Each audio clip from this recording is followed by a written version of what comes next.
మెట్టుకు ప్రభు అయిన యేసుక్రీస్తును ధరించుకునే వారే శరీరేచ్ఛను నెరవేర్చుకున్నటకు శరీరం విషయమై ఆలోచన చేసుకున్నప్పుడు. యేసుక్రీస్తుని ఎప్పుడు ధరించుకున్నాం మనం? పౌలు అంటున్నాడు, యేసుక్రీస్తును ధరించుకున్న వారే ప్రభు యేసుక్రీస్తును ధరించుకోవడం అంటే వస్త్రాలు మనందరం ధరించుకున్నాం, ఇవి మన పైన ఉన్నాయి. అలాగే యేసుక్రీస్తును కూడా మనం ధరించుకున్నాము అంటున్నాడు. ఎప్పుడు ధరించుకున్నాము?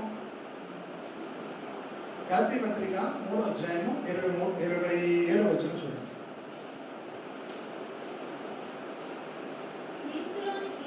క్రీస్తులోనికి బాప్తిస్మం పొందిన మీరందరూ క్రీస్తును ధరించుకొని ఉన్నారు. ఎప్పుడు మనం ధరించుకున్నామంటే, ఎప్పుడైతే మనం బాప్తిస్మం తీసుకుంటున్నామో, చాలా మందికి బాప్తిస్మం తీసుకున్నప్పుడు ఎందుకు తీసుకుంటున్నారో చాలా మందికి తెలియదు, ఎందుకు తీసుకోవాలో చాలా మందికి తెలియదు, ఎందుకు తీసుకున్నారో చాలా మందికి తెలియదు. బాప్తిస్మము మనము క్రీస్తులోనికి మనము వెళ్తున్నాము, క్రీస్తు మన పైన ఉంటున్నాడు. మనం ఎక్కడికి వెళ్తున్నాము? క్రీస్తులోనికి వెళ్తున్నాం. అంటే మన పైన ఇప్పుడు ఎవరున్నారు? మనం ఎందుకు నీతిమంతులు, ఎందుకు సాతానుడు మనం చూస్తే భయపడతాడు, లేకపోతే ఎందుకు దేవుడికి మనం ఇష్టంగా ఉంటాము అంటే, మనం మంచి వస్త్రాలు తీసుకుంటే ఎలా ఉంటాం? మంచి వస్త్రాలు తీసుకుంటే బాగా కనపడతాం కదా. మంచి వస్త్రాలు ధరించుకుంటే ఏం చేస్తాం? బాగా కనపడతాం. ఇప్పుడు యేసుక్రీస్తును ధరించుకునేటువంటి మనము దేవుని పెట్టారా, దేవుని దృష్టికి మనము మరి నీతిమంతులుగా మనం కనబడతాం.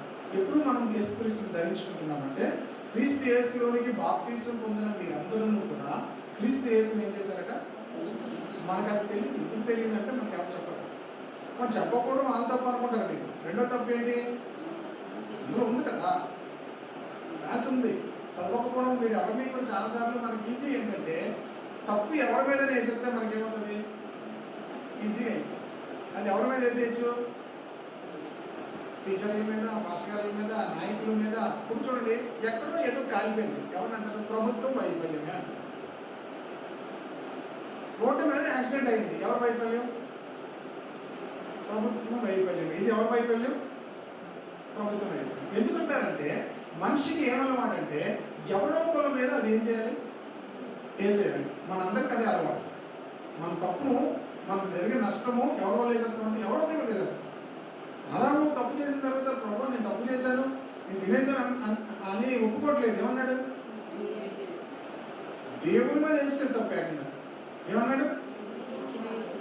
నేను సుఖంగా ఉండేవాడిని, హ్యాపీ ఉండేవాడిని, సింహాలతో పులులతో ఆడుకుంటూ చక్కగా ఉండేవాడిని, నువ్వు తీసుకొచ్చి ఏం చేసావు?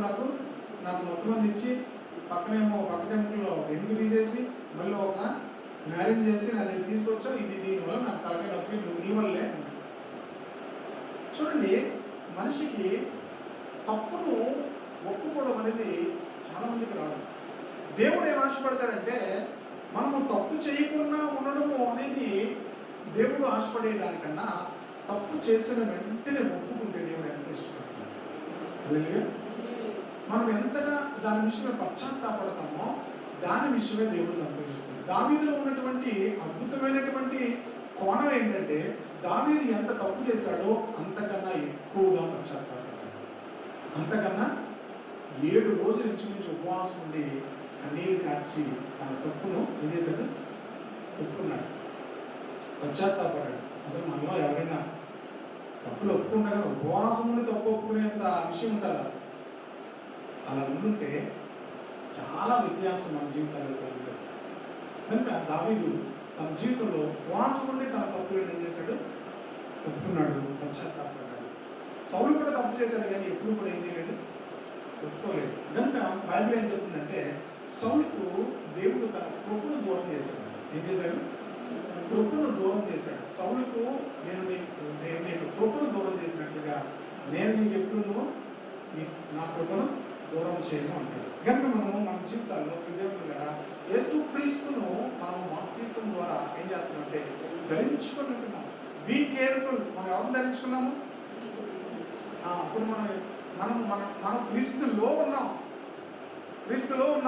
క్రీస్తుని ధరించుకున్నాం. మనం ఎవరిని రిప్రజెంట్ చేస్తున్నాం అంటే క్రీస్తుని రిప్రజెంట్ చేస్తున్నాం. అందుకేమన్నాడంటే, మీరు యేసుక్రీస్తుని ధరించుకున్నారు కనుక శరీరేచ్ఛను నెరవేర్చుకున్నటకు శరీర విషయమై ఆలోచన చేసుకున్నది. మన ఆలోచన అంతా కూడా శరీరం గురించే ఉంటుంది. ఆలోచన అంతా కూడా దేని గురించి ఉంటుంది?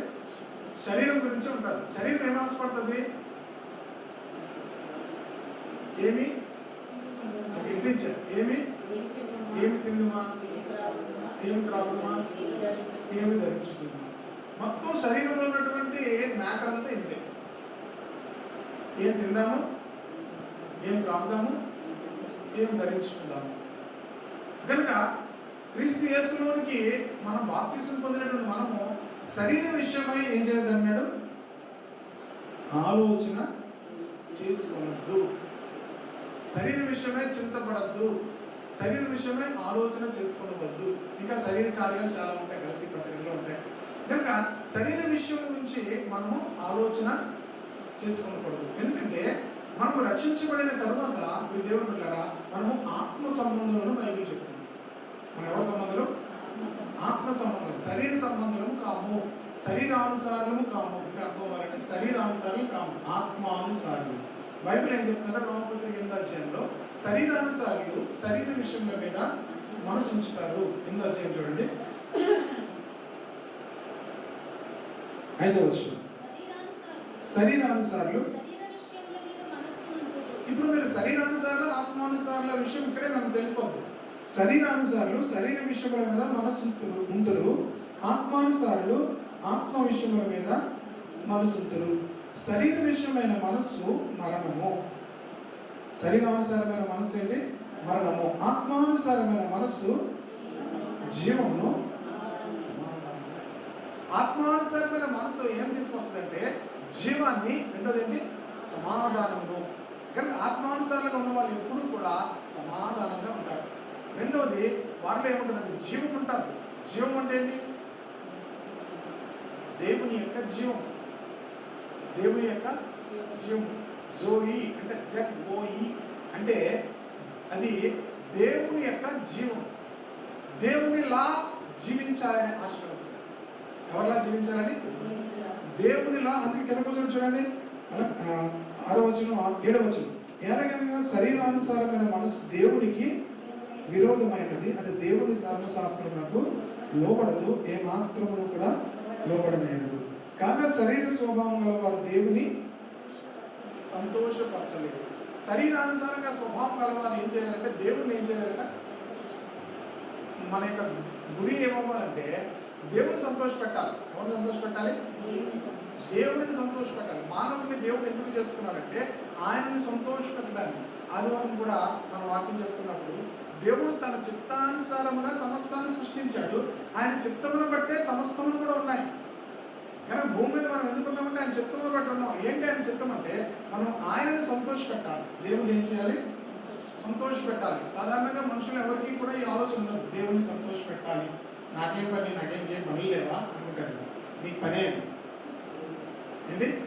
మన పనే అది. ఏం పని? ముఖ్యమైన పని. ఎందుకు నీ పని అది అంటే దేవుడు నిన్ను సృష్టించిందే అందుకు. దేవుడు నిన్ను సృష్టించిందే సంతోషపెట్టడానికి. ఇంక నాకేం పని లేదా అని నువ్వు ఎవరైనా అడిగావు అనుకోండి, అసలు నీ పనే అది. దేవుడు నిన్ను ఎందుకు సృష్టించాడంటే ఆయనను సంతోషపెట్టడానికి దేవుడు నిన్ను సృష్టించుకున్నాడు. కనుక మన పని దేవుడిని ఎలా సంతోషపెట్టాలా అని ఆలోచించాలి ప్రతి విషయంలో కూడా. కనుక శరీరానుసారం ఏం చేయలేరట? దేవుని సంతోషపెట్టలేరు. కనుక అంతేకాదు దేవుని ధర్మశాస్త్రములకు వాళ్ళు ఏమాత్రము కూడా లోబడరు. ఏమాత్రము కూడా లోబడరు. కనుకనే శరీర స్వభావం మనం ఏం చేయాలంటే శరీర విషయంలో మీరు ఏం చేసుకోవద్దు అంటాడు? ఆలోచన చేసుకోవద్దు. దేవుని బిడ్డలుగా మనం శరీర విషయమే యేసు ప్రభు వారి మొట్టమొదటి ప్రసంగంలో ఇదే చెప్పారు. మీరు వీటి కోసం ఆలోచించద్దు అన్నాడు. దేనికోసం ఆలోచించద్దు? ఏం తిందుమా, ఏం ధరించుకుందామా, ఏం తాగుదామా అని దాని గురించి ఆలోచించదు. కానీ విచారకరమైన విషయం ఏంటంటే మొత్తం మన యొక్క ఆలోచన అంతా దేని గురించి ఉంటుంది? దీని గురించి ఉంటుంది. ఇంకో చోట ప్రభు క్లియర్గా చెప్పాడు, అన్య జనులు వీటి విషయమే విచారిస్తారు. What is the difference between gentiles and believers? క్రైస్తవులు దేవుని బిడ్డలకును అన్ని జనులకును మనకి తేడా ఏంటి అంటే వాళ్ళు లోకంలో ఉన్న వాళ్ళందరూ దేనికోసం ఆలోచిస్తారు, దీనికోసం ఆలోచిస్తారు. మనం ఆలోచిస్తాం? దేవుడిని ఎలా సంతోషపెట్టాలని ఆలోచన కలిగి. వీళ్ళు దేని గురించి ఆలోచిస్తారట? అన్యజనులు వీటన్నిటి విషయమై విచారపడతారు. అన్యజనులు దేవుడిని ఎరగని వారు. ఒకవేళ మీరు కూడా అలాగే విచారపడతారు అనుకోండి, ఏమన్నారు మిమ్మల్ని? ఏమన్నారు? మాట్లాడలేదు చూసారు. కనుక దేవుని విడలేని వారు వీటి విషయం ఏం చేయకూడదు? ఆలోచించకూడదు. పాస్టర్ గారు మరి ఆలోచించకపోతే ఎలాగండి అని మీరు అనుకుంటారు. మనము ఆలోచిస్తున్నాం. దేనికి ఆలోచిస్తున్నాం అంటే దేవుడిని ఎలా సంతోష పెట్టాలని ఆలోచిస్తున్నాం. ఎప్పుడైతే మీరు దేవుడిని ఎలా సంతోష పెట్టాలని ఆలోచిస్తారో ఆటోమేటిక్గా ఇవన్నీ దేవుడు మీకు ఇస్తాను అన్నాడు. హల్లెలూయా. ఏమన్నాడు? మీరు దేవుడిని సంతోష పెట్టగలిగితే ఏమవుతుంది చూడండి. మత్తయి సువార్త 6వ అధ్యాయం చదువుతాం. ఇది యాక్చువల్లీ అంతసేపు చెప్తాం అనుకోలేదు నేను, కానీ చెప్తున్నాను. మత్తయి సువార్త 6వ అధ్యాయము 31 చదువుతాం. కాబట్టి ఏమి తిందుమో ఏమి త్రాగుదుమో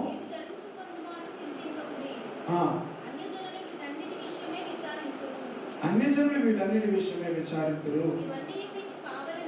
ఇవన్నీ మీకు కావాలనని మీ పరలోకపు తండ్రికి తెలియదు. Hallelujah. Your heavenly father nose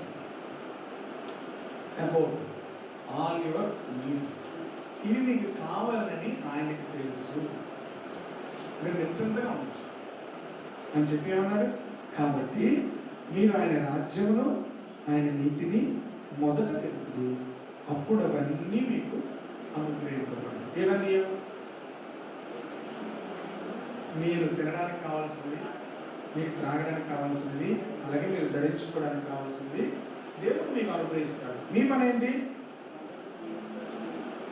ఆయన నీతిని ఆయన రాజ్యంను మొదట మీరు వెతకండి. అది వెతుకుతూ ఉంటే దేవుడు మీకు కావాల్సినవన్నీ కూడా ఆయన ఏం చేస్తాడు? అనుగ్రహిస్తాడు. అన్ని జనుల్లాగా మీరు మీ యొక్క జీవితంలో మీ శరీర అవసరతల కొరకు శరీర విషయమై మీరు ఏం చేయదన్నాడు? ఆలోచన చేసుకోవద్దు. అవి మీకు కావాలని మీ పరలోక తండ్రికి తెలుసు. మీ పరలోక తండ్రి వాటికి మీకు అనుగ్రహిస్తాడు. హల్లెలూయా. ఓకేనా? క్లియరా? 14వ అధ్యాయం 13వ అధ్యాయము అయిపోయింది. 14వ అధ్యాయంలోకి వద్దాం. రోమాపత్రిక 14వ అధ్యాయము. విశ్వాసం విషయమై బలహీనుడైన వారిని చేర్చుకుని ఆయనను సంశయములను తీర్చుటకు. జాగ్రత్తగా వినండి ఇక్కడి నుంచి.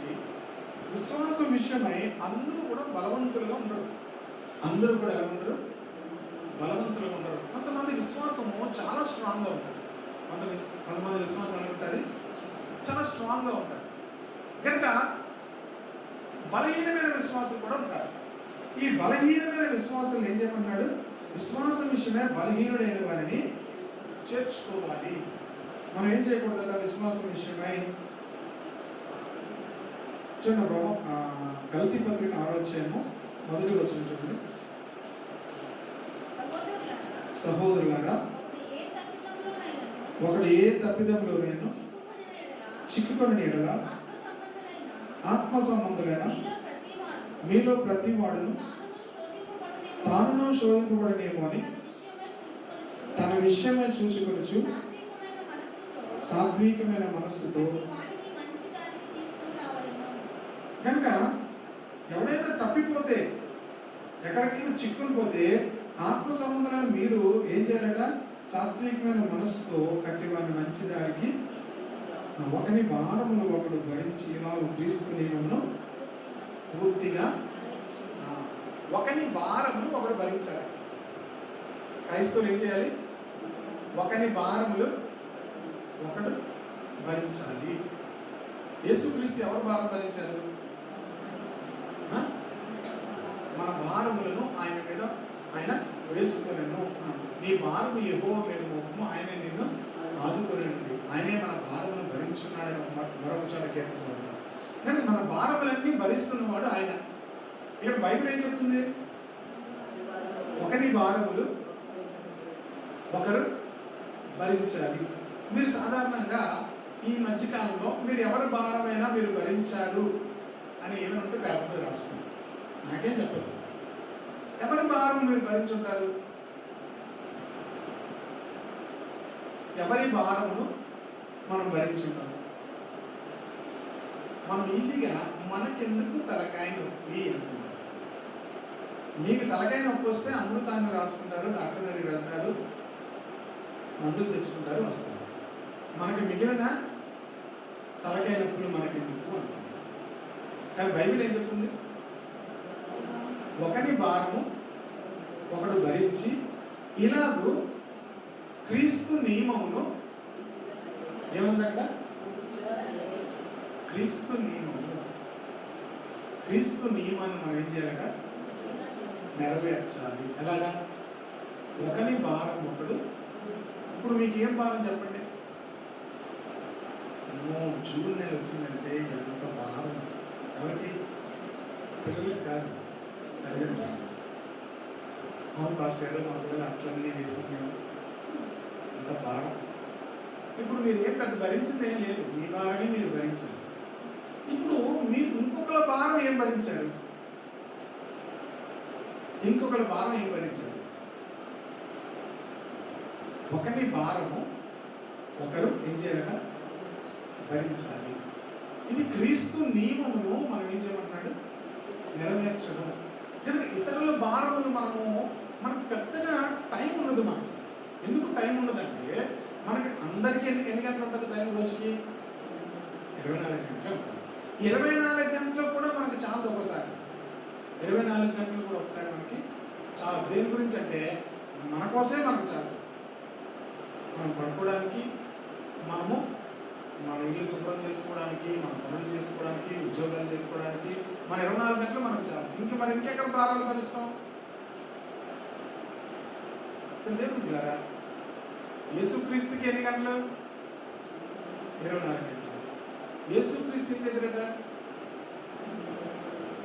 ఆయన ఇతరుల భారములను భరించాడు. ఇప్పుడు అందుకే ఏమన్నాడు? మీరు కూడా ఏం చేయమన్నాడు? ఒకరి భారములు ఒకడు భరించాలి.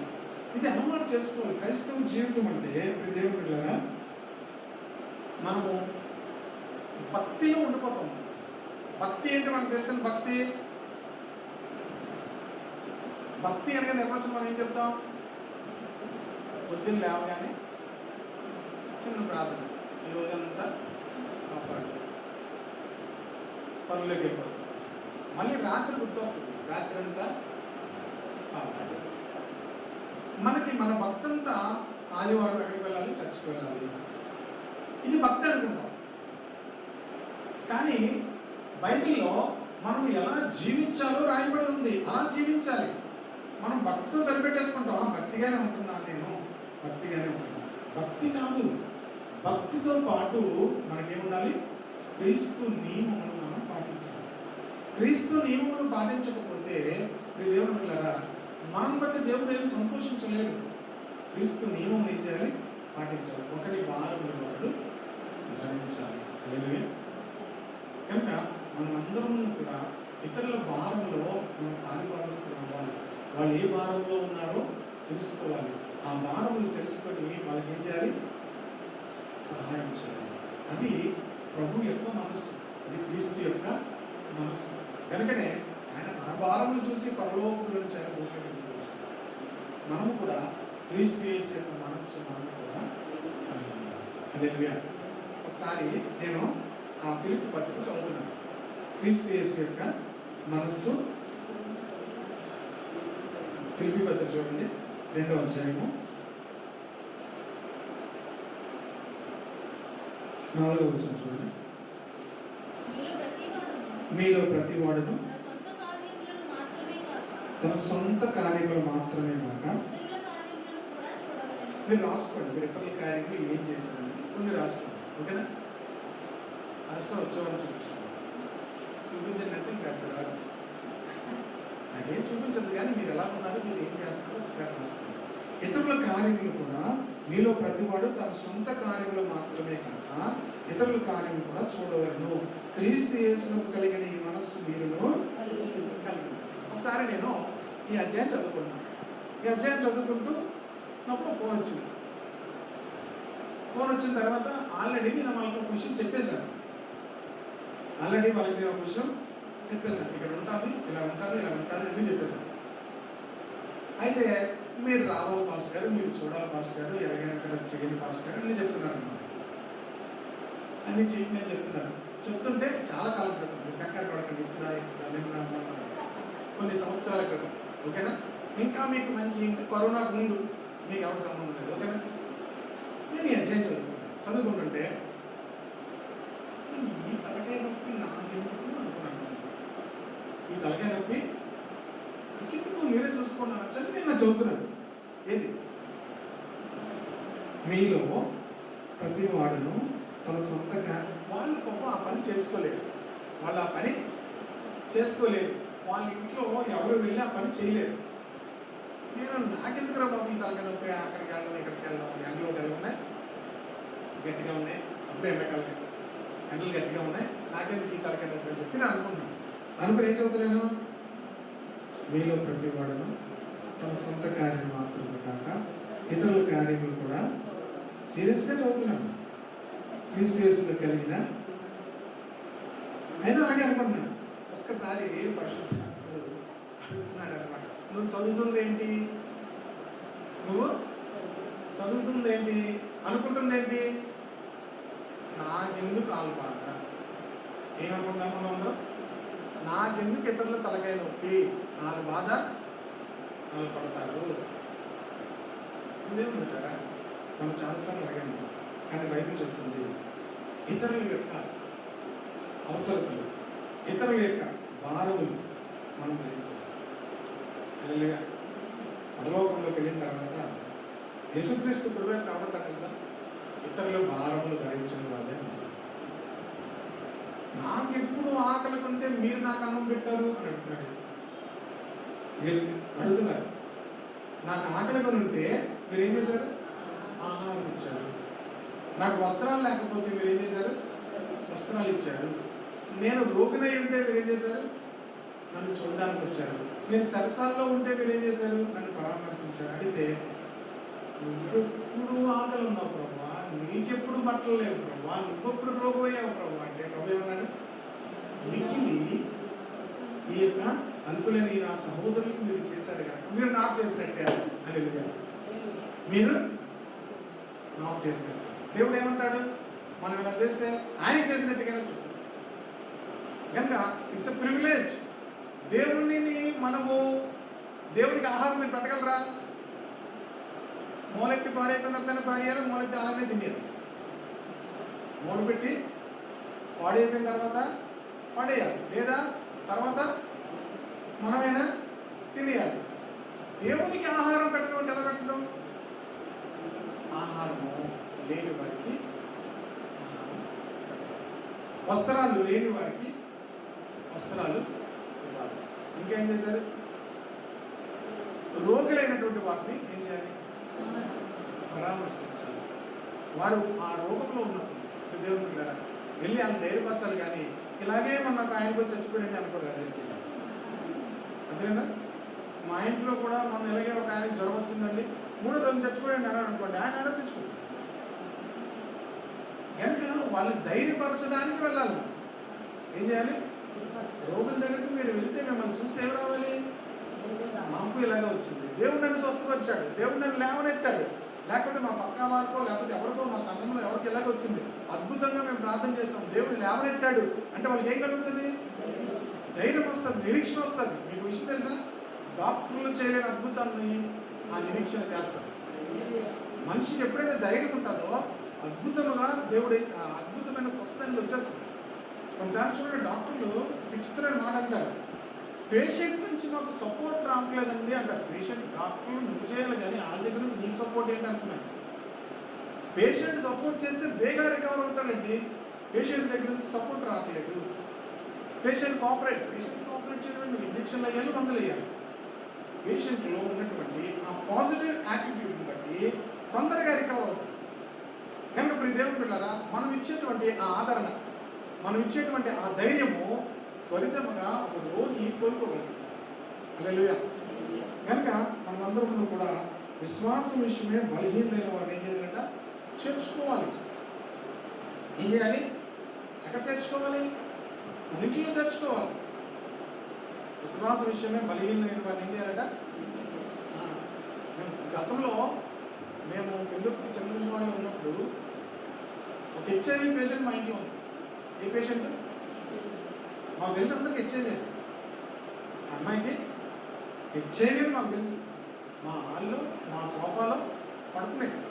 ఆమెకి ఆసన ఎవరు లేరు ఎక్కడ పంపిస్తాం?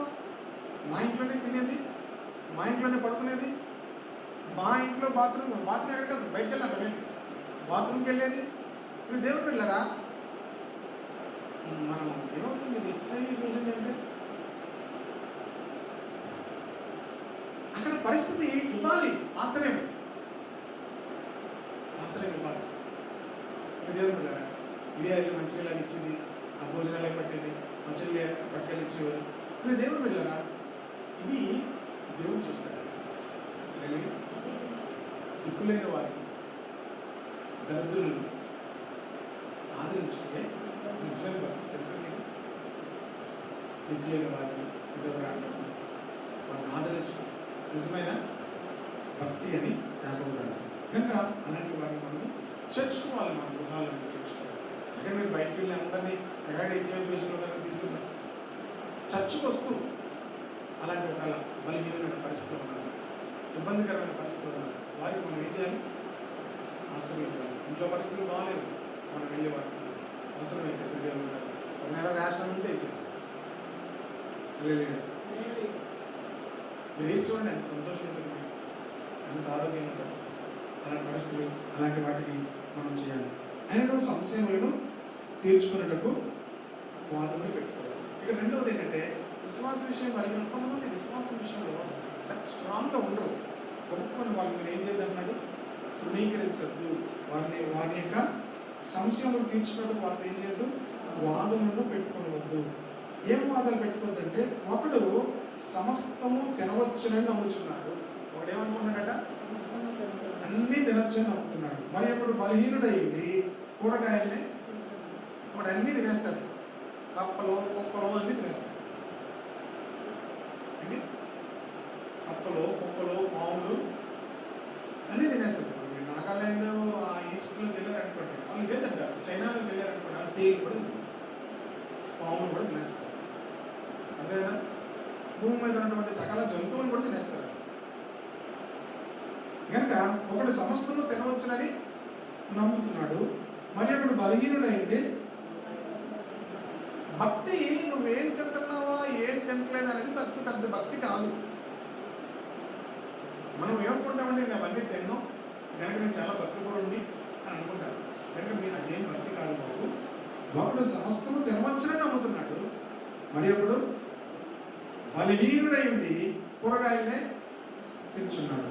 తినువాడు తినని వారిని తృణీకరింపకూడదు. తినువాడు తినని వారిని ఏం చేయకూడదట? తృణీకరింపకూడదు. అలాగే తినని వాడు తినువానికి తీర్పు తీర్చకూడదు. ఎందుకంటే దేవుడు అతనిని, ఇది చాలా జాగ్రత్తగా ఉండాలి, దేవుడు అతనిని చేర్చుకున్నాడు. ఇది భయం ఉండాలి. లాస్ట్ టైం శిరీష గారు వాక్యం చెప్తున్నప్పుడు, మనకి శత్రువులు కానీ వాళ్ళు దేవునికి ఉంటుందా? దేవుడు అతనిని, మనం ఇక్కడ ఏమంటున్నాడంటే పరుని సేవకులకు తీర్పు తీర్చుకున్నాం కాబట్టి ఏమన్నాడు? అక్కడ మర్యాద వాడు ఏం వాడలేదు. నీవెవరు, అమ్మా నువ్వెవరు అలాంటి మాటలు ఏం వాడు, నువ్వు ఎవరో ఏమన్నాడు? పరుని సేవకులకు తీర్పు తీర్చుటకు నువ్వు ఎవడవు అంటే, ఇప్పుడు 2 కంపెనీలు ఉన్నాయి, ఓకేనా? మీరు ఒక కంపెనీలో జాబ్ చేస్తారు, ఇంకో కంపెనీలో లేటుగా వెళ్తున్నాడు. వాడికి తీర్పు తీర్చడం నువ్వు ఎవడు? వాడికి తీర్పు తీర్చవలసింది ఎవడు? ఆ కంపెనీ యొక్క యజమాని. కనుక పరుని సేవకునకు తీర్పు తీర్చుటకు నీకేం సేవకుడు కాదు, దేవునికి సేవకుడు. దేవునికి సేవకుడు అంటే ఇప్పుడు దేవుని పిల్లరా, అతను దేవుని లెక్క అప్పగించుకోవాలి. కనుక అతను దేవుడు లెక్క అప్పగించుకుంటాడు, కానీ నువ్వెవరు తీర్పు తీర్చడానికి అంటున్నాడు. అంతేనా? పరుని సేవకునకు తీర్పు తీర్చుటకు నువ్వెవడు?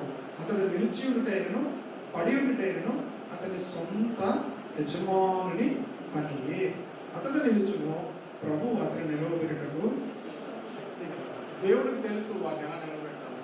వాడు బలహీనుడైనప్పుడు, వాడు సరిగా లేనప్పుడు దేవుడు ఏం చేస్తాడు? వాడికి సరి చేస్తాడు. సరి చేసుకొని వాళ్ళు ఏం చేస్తాడు? నిలవబెట్టుకుంటాడు. అర్థమవుతుంది కదా? నీకెందుకు ప్రాబ్లము? దేవుడికి తెలుసు. ఏమన్నాడు? ప్రభు అతనిని నిలవబెట్టును, నిలవబెట్టడం శక్తి గలవాడు. కనుక మీరు వాళ్ళకి ఏం చేయదు? వాళ్ళు ఖచ్చితంగా ఎక్కడికి వెళ్ళిపోతారు? సాధారణ పక్కనే ఉంటారు వాళ్ళు నరకంలో. మనం వాళ్ళ ప్లేస్ కూడా మనం చెప్పేస్తాం. మనం ఎవరి ప్లేస్ కూడా చెప్పకూడదు, చెప్పడానికి మనకు హక్కు లేదు. అర్థమవుతుంది కదా? 5వ వచనం, ఒకడు ఒక దినము కంటే మరి ఒక దినము మంచి దినమని ఎంచుకున్నాడు. మరి ఒకడు ప్రతిదినము ఒక దినం కంటే ఒక దినం మంచి. అంతే కదా భాష గారు, మేము మంచి దినాలు చూస్తున్నాం అనుకోకూడదు. అంతేనా? ఉన్న పెళ్లి సంబంధానికి వెళ్ళి అంటే మాట్లాడు. ఆయన పంచాంగం తీసుకొచ్చారు. ఏం తీసుకొచ్చారు? పంచాంగం తీసుకొచ్చి ఆయన కూర్చొని నేను అన్నాను అనుకుంటా, అదే భాష గారు డేట్ పెట్టుకోవడానికి వచ్చాను అని నాకు ఇచ్చారు. దీనికి ఎందుకన్నాను? అదే చూడండి మరి డేట్లు అని.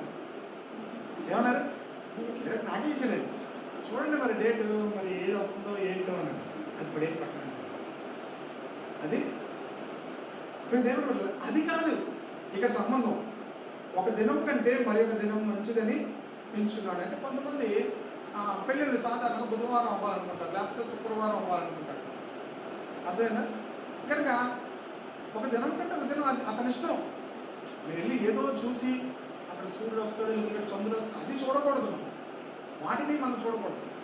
కొంతమందికి పొద్దున్నే బుధవారం చేసుకుందాం, అది శుక్రవారం చేసుకుందాం, అది పెద్ద ప్రాబ్లం కాదు. ఓకేనా? ఏ దినం చేసుకుందాం అనుకున్నా ప్రాబ్లం లేదు. ఒక దినం కంటే ఒక దినము మంచిదని ఎంచుకున్నాడు. మరి ఇప్పుడు ప్రతిదినము సమానముగా ఎంచుకున్నాడు. మరి ఒకడు మెచ్యూర్డ్, వాడికి అన్నీ ఏంటి? ఏ రోజైనా పర్వాలేదు. ఓకేనా? ప్రతివాడు తన మట్టుకు తానే తన మనసులో రూఢిపరుచుకున్నాడు.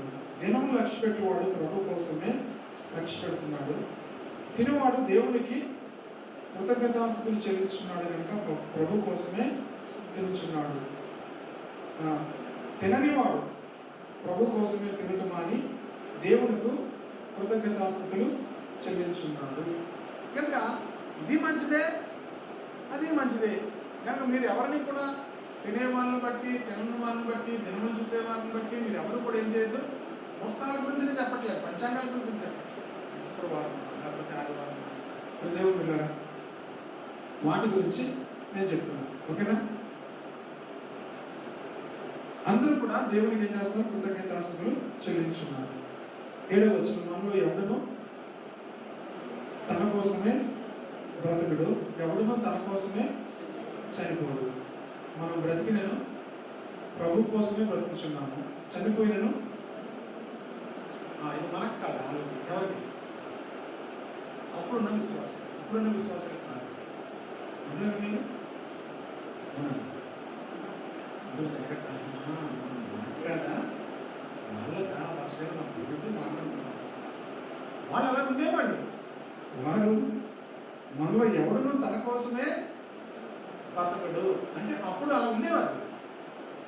ఎవడునో తన కోసమే, మనం బ్రతికినను ప్రభు కోసమే బ్రతుకుతున్నాము, చనిపోయినను ప్రభు కోసమే. కాబట్టి మనము బ్రతికినను చనిపోయినను ప్రభు వారమే ఉన్నాము. ఇలా ఉండాలి క్రైస్తవ జీవితం. మనం బ్రతికినా చనిపోయినా ప్రభు కోసమే ఉండాలి. అర్థమవుతుందా? ఎవడును మన కోసం మనం బ్రతకూడదు. ఎవరి కోసం బ్రతకాలట? ప్రభు కోసం మనం బ్రతకాలి. చాలాసార్లు ఇంకెందుకు మాస్టర్ గారు నాకు చచ్చిపోవాలనిపిస్తుందండి అని దేవుడు. ఎందుకంటే వాళ్ళ జీవితంలో ఎదురవుతున్నటువంటి రహస్యాలను బట్టి, వారి జీవితంలో ఎదురవుతున్నటువంటి సమస్యలను బట్టి అలా అనుకుంటారు. మీరు వాళ్ళ కోసం బ్రతకట్లేదు. కొన్నిసార్లు ఏం చెప్తారంటే, అమ్మ పిల్లల కోసమైనా బ్రతకమ్మా, వీళ్ళ కోసమైనా బ్రతకమ్మా, మీ కుటుంబం కోసమైనా బ్రతకమ్మా అంటారు. కుటుంబం కోసం, పిల్లల కోసం కాదు, ప్రభు కోసం బ్రతకాలి. ఎందుకట? ప్రాణం పెట్టిన వాడు ప్రభు. మన కోసము ఎవరు కూడా ఏం చేయలేదు, ప్రాణము పెట్టలేదు.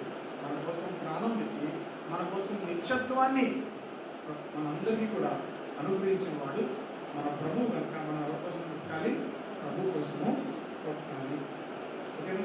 9వ వచనం, తాను మృతులకును సజీవులకును ప్రభు అయినటకు ఇందు నిమిత్తమే కదా క్రీస్తు చనిపోయి మరలా బ్రతికింది. ఎందుకోసం ఆయన చనిపోయాడంటే మనందరికీ ప్రభు ఉండాలి.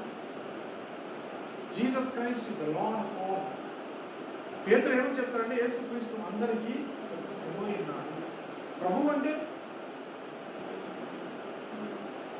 మనందరి జీవితాల మీద ఆయనే సర్వాధికారం కలిగి ఉన్నాడు. ఆయన ఎందుకంటే చనిపోయాడంటే మృతులకును సజీవులకును ప్రభు అయినటకు ఇందు నిమిత్తమే కదా క్రీస్తు చనిపోయి మరలా కనుక చాలా మందికి తెలియదు, వాళ్ళ జీవితాలకు వాళ్ళే ప్రభు అనుకుంటారు. ఇప్పుడు మనం మన జీవితాలకు మన ప్రభువును కాము, మనం ప్రభువుకి దాసులు. యేసుక్రీస్తు మనందరికీ ఏమైనాడు? ప్రభు అయినాడు, యజమానుడై ఉన్నాడు. ఆయనకి మనం అందరం కూడా దాసులు ఉన్నాం.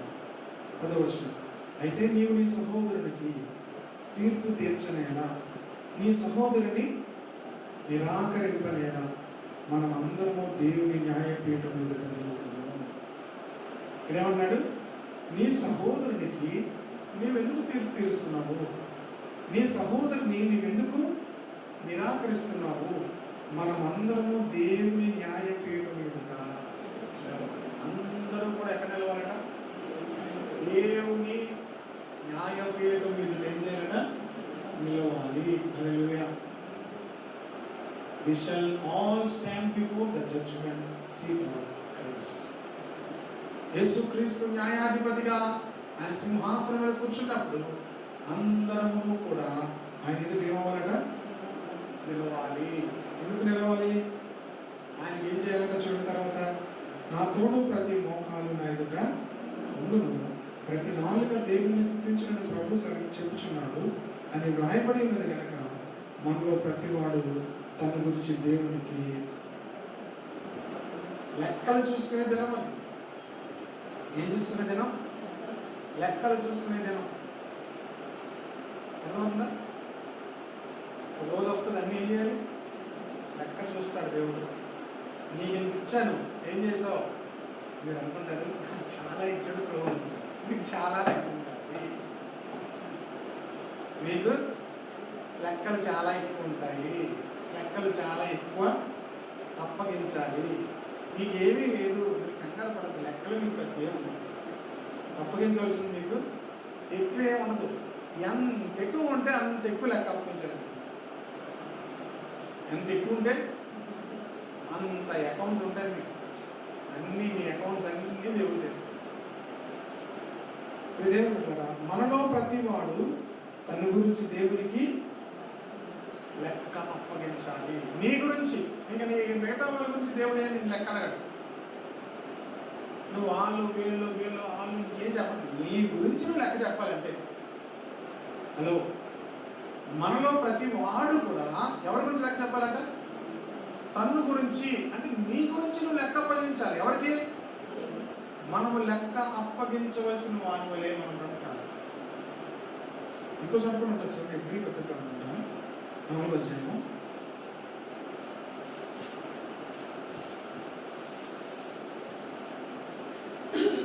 13వ వచనం చూడండి. 4:13. మరియు ఆయన దృష్టికి కనబడని సృష్టం ఏదీ లేదు, మనము ఎవరికి లెక్క అప్పగించవలసి ఉన్నదో. మనకు తెలియదు చాలా విషయాలు. ఏంటంటే మనము దేవునికి లెక్క అప్పగించాలి. మనము ఎవరికి లెక్క అప్పగించవలసి ఉన్నదో ఆ దేవుని కనులకు సమస్తము. నీవు ఎక్కడ ఏం చేసినా నీ జీవిత కాలం 80 సంవత్సరాలు. మీ అందరికీ గ్రేస్ పీరియడ్ 80. ప్రైజ్లా. ఇంకా కావాలనుకుంటే పోనీ వేసుకోండి, ఇప్పుడు 90 కావాలనుకుంటే. ఓకేనా? దేవుడు ఎప్పుడు తీసుకెళ్ళిపోయింటే అప్పుడు తీసుకెళ్ళిపోవడం బెటర్. తర్వాత డేటు మీకు దొరకదు, తర్వాత మీకు డేట్ ఖాళీ ఉండదు. ప్రభా తీసుకెళ్ళిపో మీరు అడుగుతున్న డేట్ ఖాళీ ఉండదు. ఆయనకి దూతలకు ఖాళీ ఉండదు, ఎందుకంటే వాళ్ళ పనులు ఉంటాయి కదా, ఆ డేట్లో ఫిక్స్ అయిపోయి ఉంటుంది. మీరు చూడండి కొన్నిసార్లు ఆ డేట్ మీదండి మీరు మిస్ అయిపోయిన తర్వాత మీరు ఏం చేయాలి, మళ్ళీ మీరు ఎక్కడో ఖాళీ దొరికితే మీకు వస్తారు. అర్థమైందా? మీకు ఇక దొరకలేదు అనుకోండి, అప్పుడు ఏం చేయాలి? మీరు అనుకుంటారు ఏంటి నా ప్రాంతం ఆలకించండి, డేట్ ఖాళీ లేదు అక్కడ. అర్థమవుతుందా? కనుక ప్రభా ఆ డేట్లో నేను వచ్చేయాలి ప్రభా, ఆ డేట్లో ఎవరైనా బెస్ట్ మనం ఆ డేట్ ప్రిపేర్ అయిపోతాం. లేదనుకోండి నిన్ను తిట్టుకుంటారు అందరూ, ఎందుకంటే నువ్వు 1, 2 మంచం మీద వేస్తావు కానీ నిన్ను తిట్టుకుంటుంటారు అందరూ. తిట్టుకుంటుంటే నువ్వు తక్కువ లేవు ప్రభా అని తీసేసుకుంటే ప్రభు ఏం మాట్లాడు, ఏంటి ప్రభు ఏం మాట్లాడలేదు, ప్రభుకి ఏం కనికరం లేదు. ఆల్రెడీ నీ డేట్ నువ్వు ఏం చేసావు, నువ్వు వద్దు ప్రభు ఈ డేట్ అంటే ప్రభు ఏం చేస్తాడు, నా కుమారుడు ఇక్కడే ఉంటారంటుంది, నా కుమారుడు ఇక్కడే ఉంటారంటున్నాడు. కనుక దూతల్ని వద్దంటాడు, ఆ డేట్ వెళ్ళద్దు తీసుకురావద్దు అంటాడు. తర్వాత దూతలకు ఏమవుదు, కోట్లాది ప్రజలు ఉన్నారు, వాళ్ళకి దేవుడు చాలా పనులు దూతలకు అబ్జెక్ట్. డేట్ ఖాళీ ఉండదు. డేట్ ఖాళీ లేకపోతే మీకు మీ విషయం పెండింగ్లో ఉండిపోతుంది. అందుకే కొంతమంది 100 లాగేస్తారు, 105 లాగేస్తారు, 110 లాగేస్తుంటారు. మీరు అనుకుంటారు 110 దేవుడు ఆశీర్దిస్తాడేమో, ఏం మంచమని ఏమేసేవారు. ఇలాగే కొంతమంది రికార్డ్ అనుకున్నారు, మాస్టర్ గారు ఇల్లంతా కొంపైపోతుంది, ఇల్లు కొంపైపోతుంది, చేయలేకపోతున్నాం, లేపలేకపోతున్నాం, నలుగురు మనుషులు చేస్తున్నాం, తీసుకెళ్ళిపోయిన ప్రార్థన చేయండి అంటే ఎక్కడైనా తీసుకెళ్ళిపోయిన ప్రార్థన చేయండి అంటే ఏంటి, తీసుకెళ్ళిపోయిన ప్రార్థన చేయండి అంటే డేట్ అయిపోయిందమ్మా. ఆ డేట్లో మీరు ఏం చేశారు, మీరెవరు ఆయనకి రెస్పాండ్ అవ్వలేదు, డేట్ లేదు. ఆయనకి ఎప్పుడు ఖాళీ ఉంటే అప్పుడే తప్పదు, భరించాలి. 112 అయినా 120 అయినా భరించాలి. కనుక దేవుడు ఒక డేట్ నిర్ణయిస్తారు. ఆ డేట్ దగ్గర మనం ఏం చేయాలి, అందరికీ దేవునికి మనం నిర్ణయిస్తాడు. దేవునికి లెక్క అప్పగించుకోవాలి. మనం ఎవరికి లెక్క అప్పగించవలసిందో ఆ దేవుని కన్నులకు సమస్తములు కూడా ఏమన్నా అడుగు లేకుండా. కనుక మనం భూమి మీద జీవించినటువంటి ఎందుకు చెప్పారంటే ఎంతకాలం జీవించామో ఆ జీవించిన ప్రతి దినము గురించి ప్రతి ఆలోచన తలంపు అన్నీ కూడా దేవునికి తెలుసు. దేవునికి మనం అవన్నీ కూడా లెక్క అప్పగించాలి. ఇంత విషయం ఉందా, దేవునికి ఏం చేయాలంట, లెక్క అప్పగించాలి. అందుకే మనం ఎలా బ్రతకాలంటే భూమి మీద మీరు లెక్క అప్పగించవలసిన వారి వల్లే బ్రతకాలి. Be careful. మనం చేసే ప్రతిదానికి ఏం చేయాలి, లెక్క అప్పగించాలి. బాబోయ్ చాలా జాగ్రత్తగా ఉండాలి. కనుక మన అకౌంట్స్ అన్నీ కూడా ఎప్పటికప్పుడు ఎలా ఉండాలి, క్లియర్గా ఉండాలి. ఇప్పుడు మిమ్మల్ని సంవత్సరం పాటు లెక్క అడిగారు అనుకోండి, ఏం చేసేవారు, మనకు కంగారు అయిపోతుంది కదా, ముందే చెప్పాలి కదా, నేను ఏమన్నీ రాసుకుందును అంటారు. కనుక మీరు ఎప్పటికప్పుడు దేవుని దగ్గర లెక్క ఎప్పటికప్పుడు సరి చేసుకోండి. బాగలేదా వెంటనే ప్రభా నేను సరిగా లేను, ఈ వారం సరిగా లేను.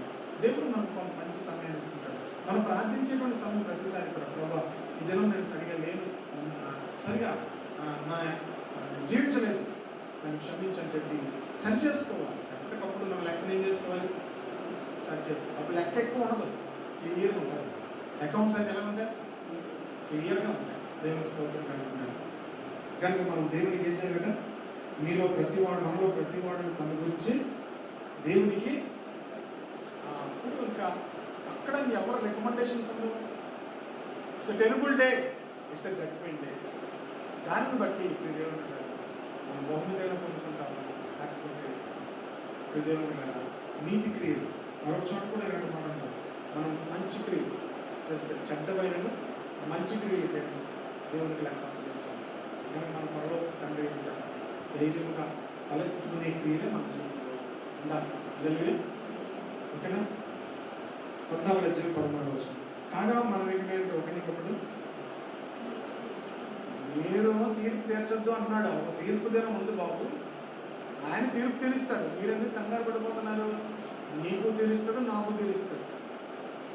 నీకు తెలుస్తాడు, నాకు తెలుస్తాడు. అర్థమవుతుంది కదా? మనకి మీద ఒకరి ఒకడు తీర్పు తీర్చుకుందాము. ఇది కాక సహోదరునికి అడ్డమైనను ఆటంకమైనను కలుగు చేయకుందామని మీరు నిశ్చయించుకోండి. మీరేం నిశ్చయించుకోవాలట? సహోదరులకి ఎవ్వరికి కూడా ఏం చేయకూడదట? అడ్డేనను ఆటంకమైనను.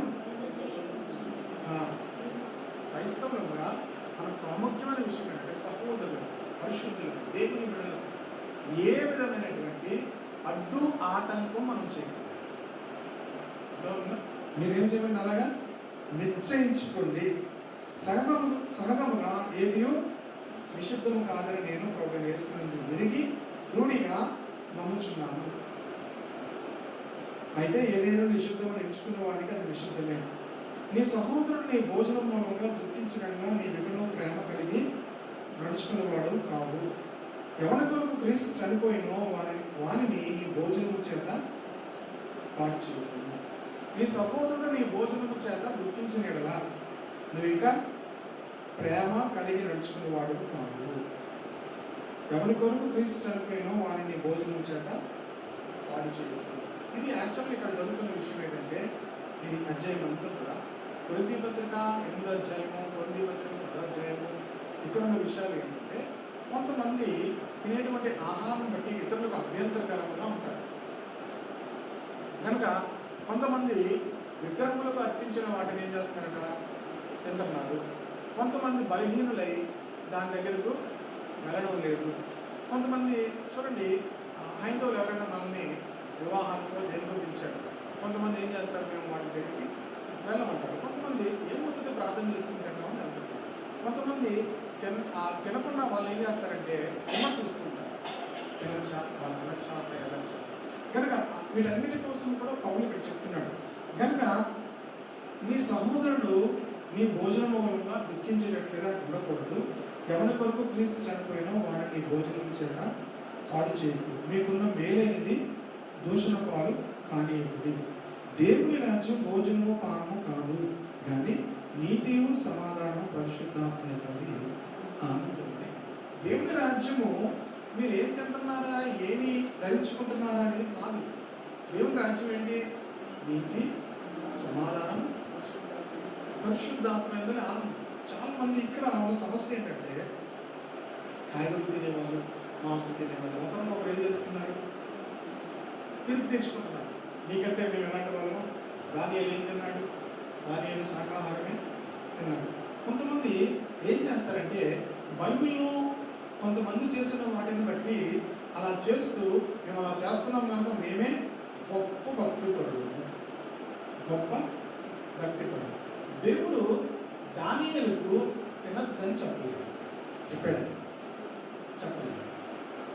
కానీ దానియేలు ఏమనుకున్నాడంటే, వాళ్ళు ఏ మాంసం తింటారో మాకు తెలియదు. వాళ్ళకి ఒక నిబంధన ఉంది. ఏంటంటే ఖచ్చితంగా రక్తము ఒలికించి రక్తమును వాళ్ళు ఏం చేయకూడదు? తినకూడదు. కనుకనే రక్తము చంపినప్పుడు, దేనిని చంపినప్పుడు, కోడిని కానీ మేకను కానీ గొర్రెని కానీ తినేటప్పుడు దాన్ని చంపినప్పుడు రక్తం పోయిన తర్వాత దానిని తినాలని ప్రభు చెప్పాడు. రక్తము దానిలో ఉన్న ప్రాణం కనుక మీరు రక్తాన్ని మీరు తినకూడదు అని చెప్పాడు. కనుక వాళ్ళు అలాంటి నిబంధన వాళ్ళకి లేదు. ఎవరికి? కల్దీయులు, బబులోను దేశంలో ఆ నిబంధన వాళ్ళకి లేదు. కనుక దానియేలు ఏమనుకున్నాడంటే, అలాగే వాళ్ళు ఏం పెడతారో మాకు తెలియదు. ప్లేట్ మీదకి వచ్చిన తర్వాత వాళ్ళు ఎలా వండారో, ఏం చేశారో మనకు తెలియదు, ఏం వండారో కూడా మనకు తెలియదు. కనుక మేము వాళ్ళు తినేటువంటి తిని మమ్మల్ని మేము ఏం చేసుకోకూడదు, అపవిత్ర పరచుకోకూడదు అని వాళ్ళు మానేశారు. కనుక ఈరోజు మనము ఒకవేళ మీరు ఏదైనా మానేస్తే అది మీ మట్టికి మీదే తప్ప అది ఇంకొకరు ఏం చేయదన్నాడు? తీర్పు తీర్చొద్దు అంటున్నాడు. కనుక దేవుని రాజ్యం అనేది ఏంటంటే భోజనము పానము కాదు. మీరు మానేశారన్నంత మాత్రం మీరు భక్తపరులు కాదు.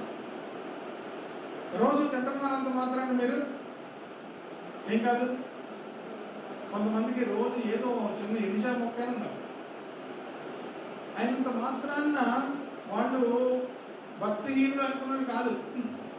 ఇస్రాయల్తో బతకలేడు, పరిగెత్తడం నక్కడికి వెళ్ళిపోతుంది అనేంత విషయం ఏలేదు. తిండిని బట్టి కాదు. దేవుని రాజ్యం అనేది మనం అనుభవించాలి అంటే ఏమన్నా నీతి, సమాధానము, పరిశుద్ధాత్మేందని ఆనందం. దేవుని రాజ్యం అంటే నీతిగా బ్రతకడం, నీతిలో జీవించడం. మీరు ఏం తిన్నారో దాన్ని బట్టి భక్తిపరులు కాదు, నీతిగా బ్రతకడం. తర్వాత ఏంటి? సమాధానంగా జీవించడం, పరిశుద్ధాత్మలో ఆనందించడం. ఇది దేవుని రాజ్యం.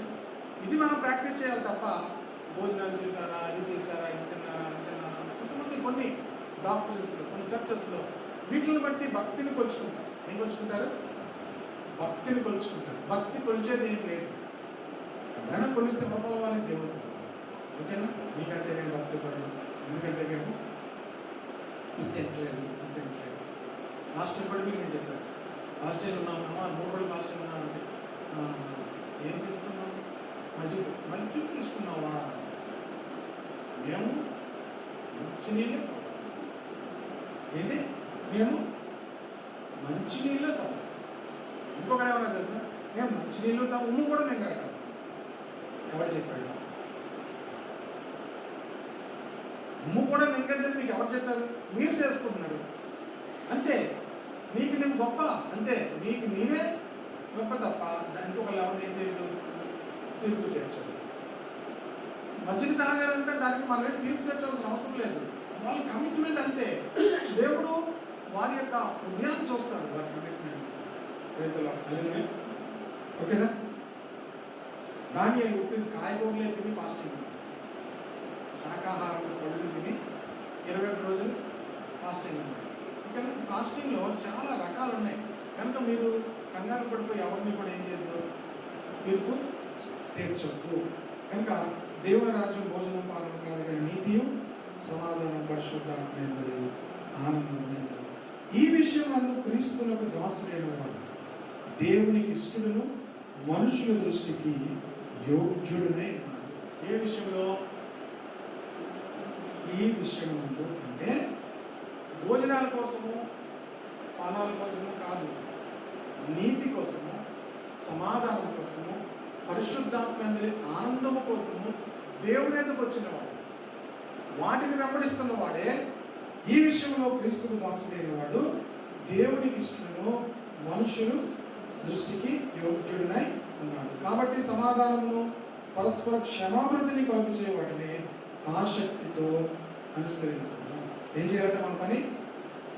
సమాధానమును, పరస్పర క్షమాభివృద్ధిని కలుగచే వాటిని ఆసక్తితో అనుసరించాము. భోజనము నిమిత్తము దేవుని పని వాడి చేయకూడదు.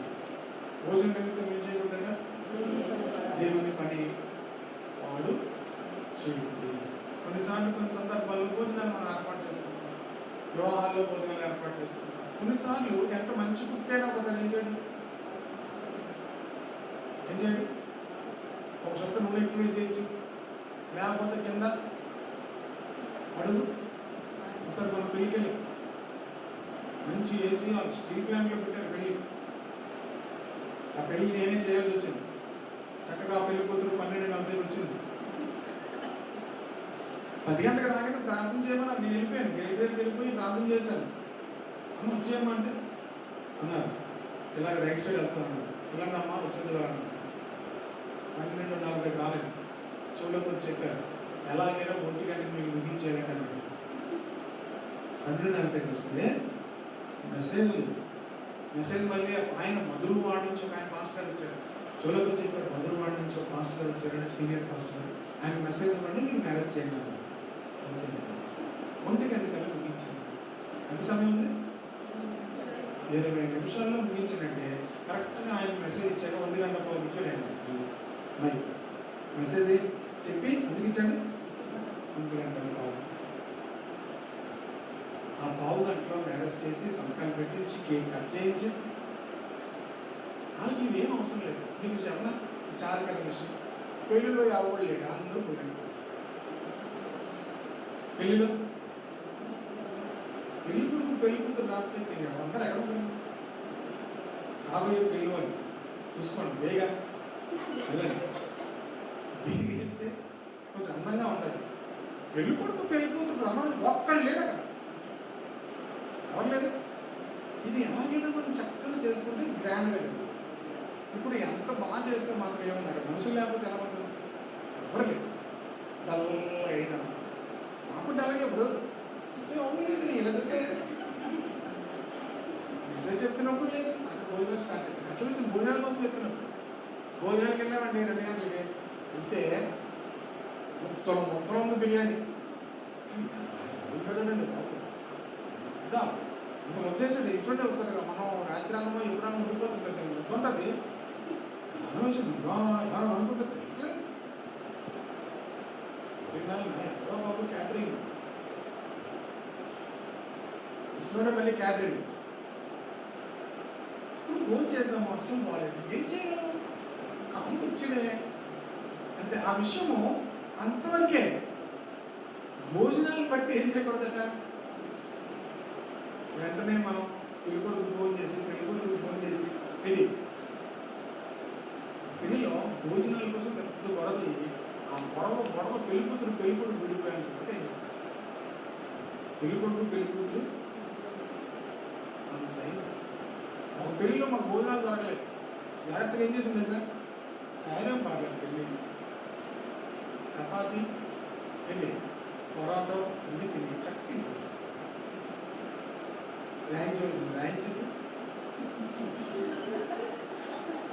చదివించేసి మనము భోజనాలను బట్టి ఏది పాడు చేయకూడదు.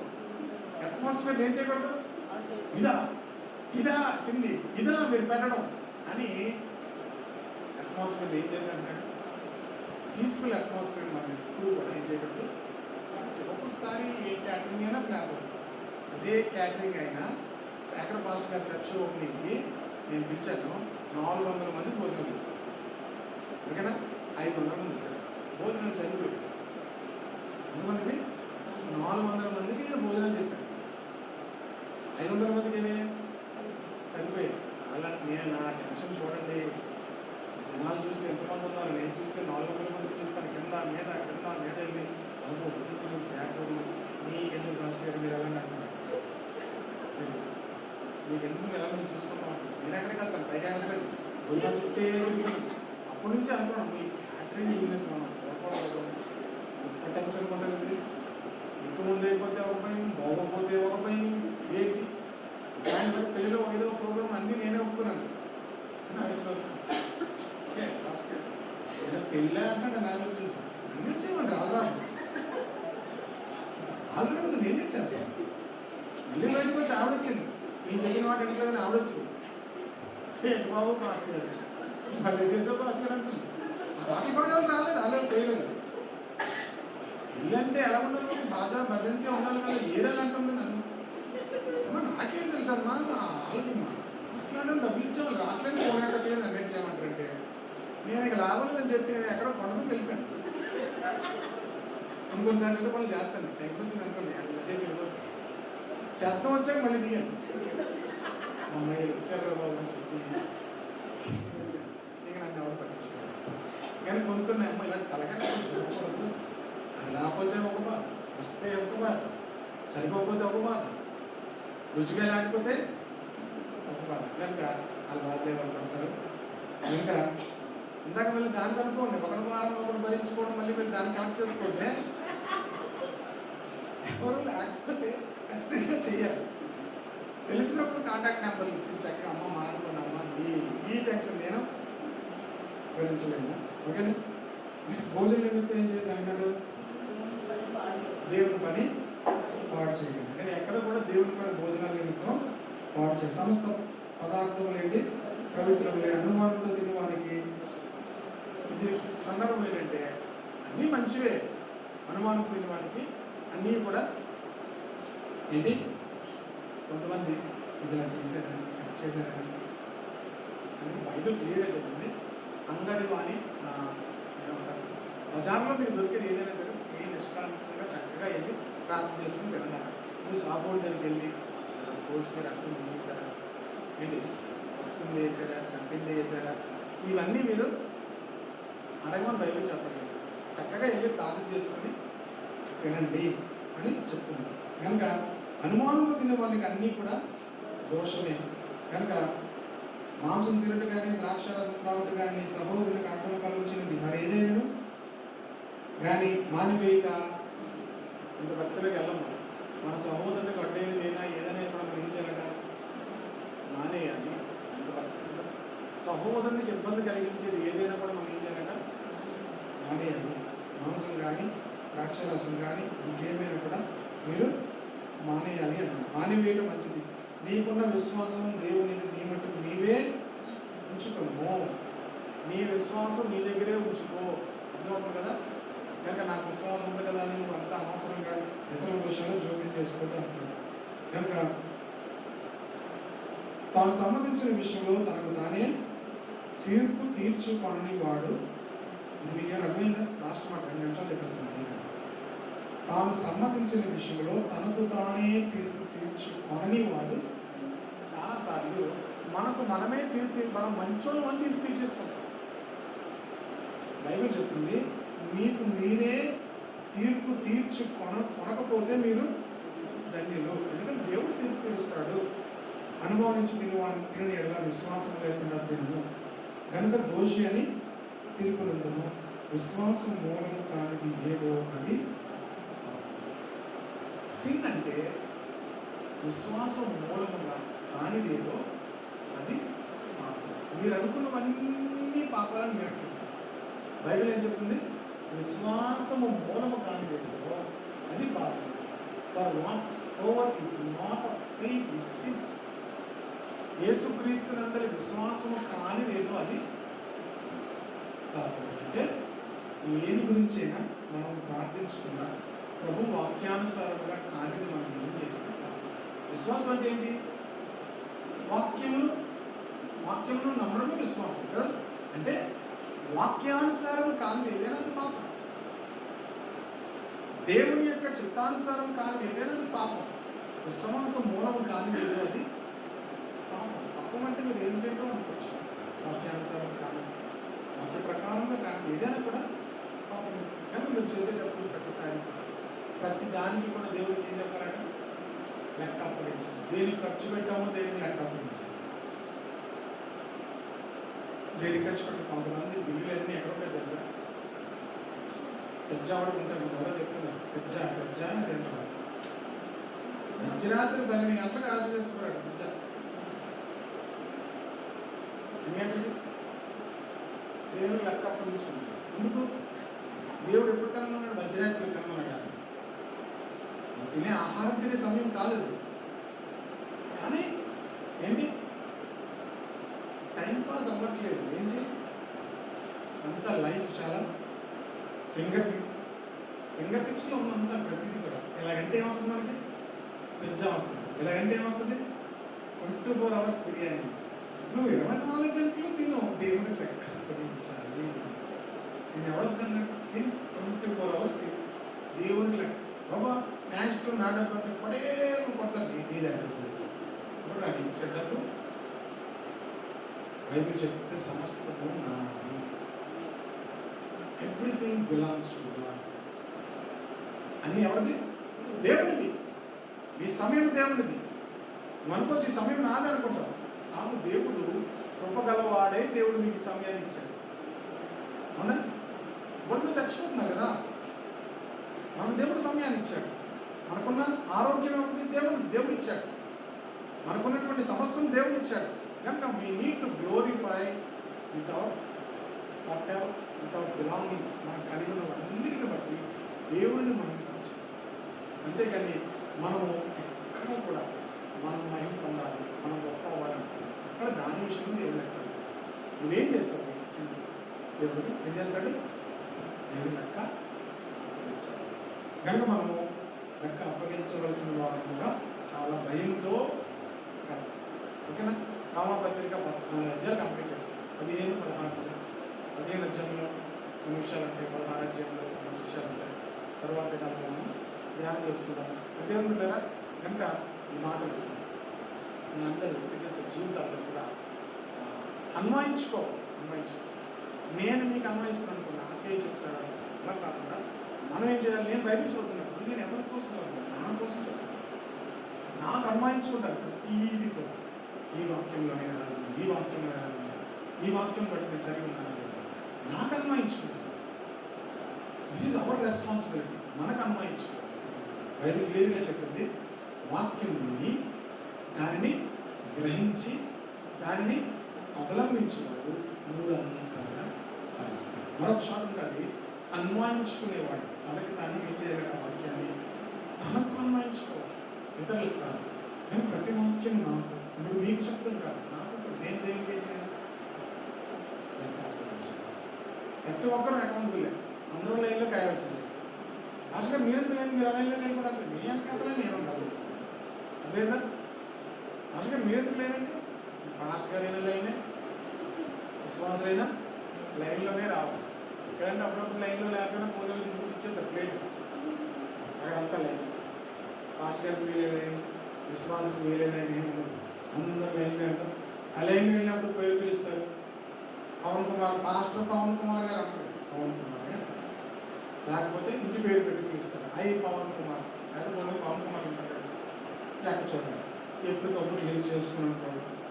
ఏం చేయాలి, చూడగానే అన్నీ క్లియర్ అయిపోయాయి, అకౌంట్లు ఉన్నదనుకో, ప్రభుత్వం కూడా జీవితంలో ఉండడానికి కుడి చేతి వెళ్ళిపోతుంది. చట్టా ఉందనుకోండి, అక్కడ క్లియర్ లేదు, మొత్తం అన్న ఎప్పటి నుంచి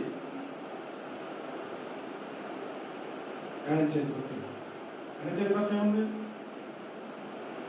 లోపం పుట్టినది మొదలుకొని అపవారికి వారిని అనుసరిస్తున్న వారికి సిద్ధపరిచినటువంటి నిత్య నరకానికి కనుక దేవుని మనమందరం కూడా దేవునికి లెక్క అప్పగించవలసిన మానవులు చాలా జాగ్రత్తగా ఉంటారు.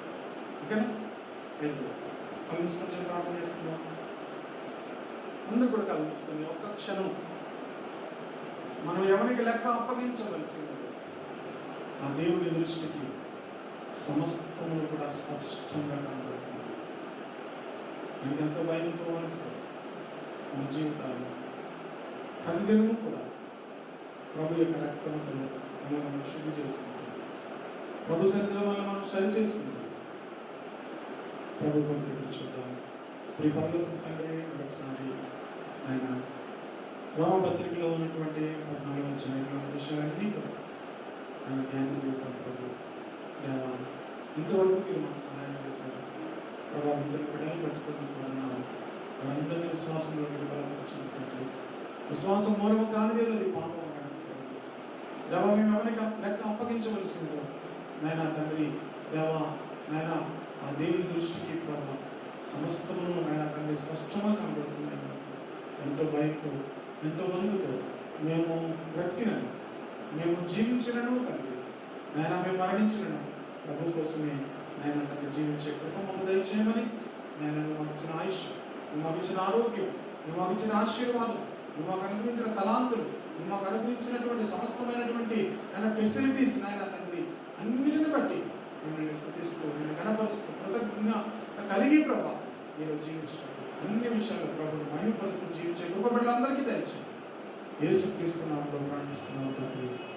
ఆమేన్.